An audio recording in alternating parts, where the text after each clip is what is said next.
¿Es importante cantar? ¿Es importante predicar? ¿Es importante partir el pan cada domingo? La respuesta a estas preguntas son obvias cuando nosotros leemos las Sagradas Escrituras.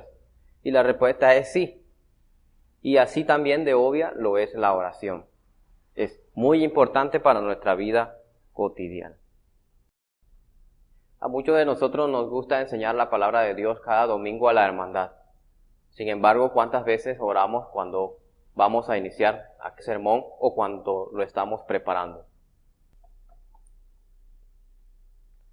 Es de público conocimiento que el libro de Marcos es el más pequeño a diferencia de Mateo, Lucas y Juan, quienes cuentan con más capítulos. Marcos, a diferencia de ellos, se enfoca más en la vida práctica del Señor Jesús que de sus propias enseñanzas. Por ejemplo, en Marcos capítulo 1, versículo 35, dice que levantándose muy de mañana, aun cuando era muy oscuro, salió y se fue a un lugar desierto y allí oraba. Por lo que Marcos menciona, el Señor Jesús tenía como hábito siempre orar antes de ir a predicar. Nuestras congregaciones aprenden de sus líderes. Si nosotros no somos hombres de oración, ¿cómo esperar entonces que la iglesia lo sea? Simplemente porque no podemos exigir a otros lo que nosotros mismos no hacemos. Nosotros observamos en los relatos del Evangelio cuando los discípulos vieron en su Señor un hombre de mucha oración que dijeron: Maestro, enséñanos a orar. En pocas palabras, ellos necesitaron un ejemplo para poder imitar ese estilo de vida.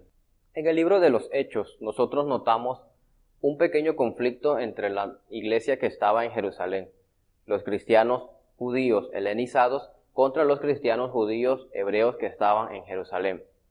El aparente conflicto fue que las viudas de aquellos helenizados estaban siendo desatendidas, y ellos presentaron ese conflicto ante los apóstoles, quienes dijeron que sus viudas estaban siendo desatendidas. Y la aparente solución presentada a los apóstoles era que ellos también se hicieran cargo de la benevolencia. Por supuesto que la benevolencia también es importante en cada una de las iglesias, pero la respuesta de los apóstoles no fue esa. Ellos dijeron en el libro de Hechos: y nosotros persistiremos en la oración y en el ministerio de la palabra. Para ellos, la oración estaba primero incluso que el ministerio de la palabra. Con el paso del tiempo parece ser que nos estamos alejando de este entendimiento. Hoy día muchos cristianos están pidiendo más actividades sociales que oraciones y predicaciones, lo cual no está mal, pero en una lista de prioridades para los apóstoles, la actividad social y la benevolencia, como lo era también el ministerio de la palabra, jugaba en un segundo plano a diferencia de la oración. Para desarrollar un ministerio de oración, lo primero que hay que hacer simplemente es empezar por uno mismo.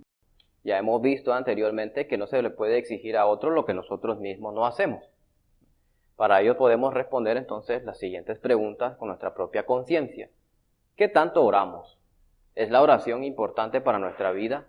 ¿Y qué cosas estamos pidiéndole a Dios? Sabemos que el apóstol Pablo desarrolló un ministerio totalmente exitoso por las regiones de Asia Menor y sus alrededores. Pero, ¿sinceramente crees que para él y sus acompañantes la oración no jugaba un papel importante al desarrollar tan arduo trabajo? Quizás un pasaje que pueda ayudarnos en este entendimiento se encuentra en Efesios capítulo 6, versículo 18, donde nos demuestra cuán importante era la oración para ellos. Dice Efesios 6, 18, orando en todo tiempo con toda oración y súplica en el Espíritu y velando en ello con toda perseverancia y súplica por todos los santos. Es curioso que cuando hablamos de la armadura de Dios en Efesios capítulo 6 mencionamos todos los demás elementos, pero dejamos por un lado al versículo 18 que habla de la importancia de la oración, dice orando en todo tiempo. Dicho de otra manera, de la misma forma en que nosotros mostramos interés y dedicamos tiempo para aprender de las Sagradas Escrituras, necesitamos hacerlo con la oración. Es notable también en Mateo, cuando el Señor Jesús oró antes de ir a la cruz, en el monte Getsemaní. Por ejemplo, en el versículo 36 al 46, vemos que él oró 3 veces, diciendo las mismas palabras. Y en el versículo 41, cuando se encontró a sus discípulos, les dijo: velad y orad para que no entréis en tentación.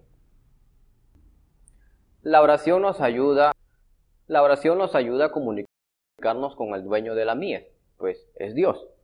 Así que si nos sentimos desanimados, es tiempo de orar.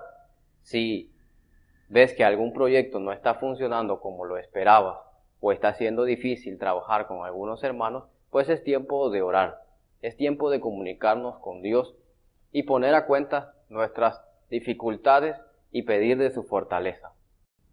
En este mismo relato de Mateo, resulta también muy llamativo las 3 veces que dijo: si es posible, pase de mí esta copa, pero hágase tu voluntad. El Señor estaba triste y angustiado por lo que iba a suceder. Sin embargo, estuvo dispuesto a cumplir con la voluntad del Padre.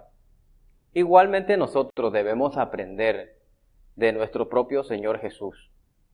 Hay cosas que a veces no se van a cumplir y no van a salir como nosotros lo esperábamos, pero tenemos que estar dispuestos a aquellos cambios y a aquellos desafíos que se avecinan.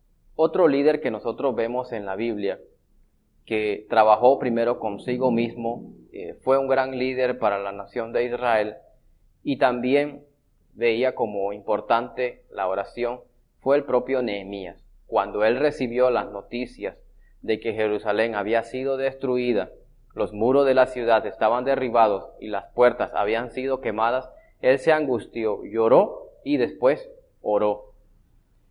Nehemías era el copero del rey Artajerjes, rey de Persia.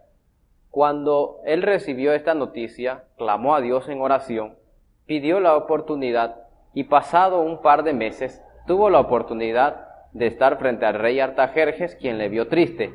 Cuando Artajerjes le preguntó: ¿qué pides?, Nehemías inmediatamente lo que hizo fue orar.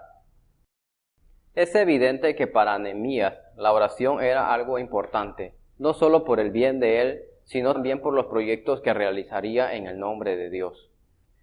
Como último detalle, en esta tercera lección, también tenemos que aprender de Nehemías la capacidad de reconocer nuestros propios errores y no de culpar a otros. Por ejemplo, en Nehemías capítulo 1, él reconoce sus propios pecados y los pecados del pueblo. Y eso lo vemos en Nehemías capítulo 1, versículos 6 al 7.